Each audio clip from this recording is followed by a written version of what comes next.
In the time before time, when men still spoke with the lions, and the stars answered back, the ancestors once walked among us. They came in dreams, in wind, in thunder.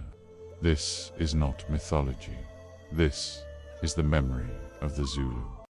The great snake and the sky god before the sky held clouds, before the rivers had carved their names. There lived a serpent so vast it could coil around mountains. It slithered between realms, guarding the sacred path to Unkalanku. The great creator, the Zulu say, he formed man from reeds, shaping their bones with river clay and breathing spirit into them like a storm stirs fire. But the serpent grew jealous of the humans and whispered secrets into the earth. It taught pride, it taught war, and the first split between man and spirit began. The chosen drummer in one village, the rains had not come in 3 seasons.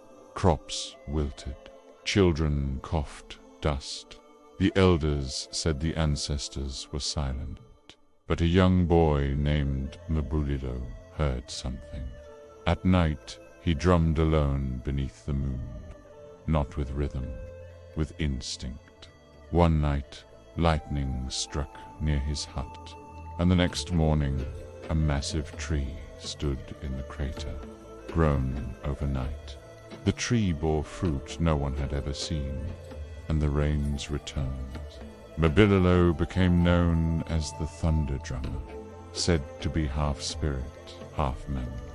The spirit that danced backwards. In the forest of Kwamushu, the hunters told tales of a figure walking backwards, always away from the sun. When followed, it vanished. But those who heard its footsteps never came back the same.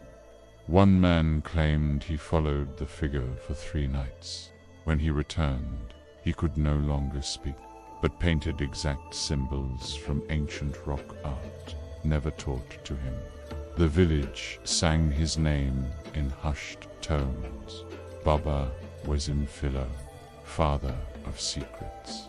The wind that stole names. There's an old tale that if you speak your name on a cliff during storm winds, the wind might take it, and you will forget who you are. A warrior once did this out of defiance. He shouted his name to the clouds. I am Kagiso, son of flames. The wind struck. When he returned, his wife called him, and he did not answer. They say he still lives, wandering between villages, no longer remembering his name, only repeating the wind's howl.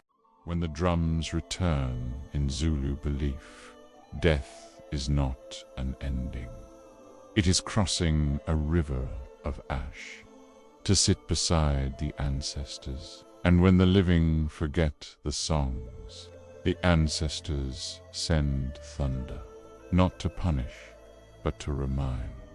Every thunderclap is a drum, every lightning bolt a flash of memory. The veil is thin, and stories are the bridge. Some say these stories are metaphor, but for the Zulu, they are memory, not lost, only waiting to be found again. Next, we cross the sea to a land of whispering paper lanterns, demon brides, and cherry blossom curses. Japan awaits.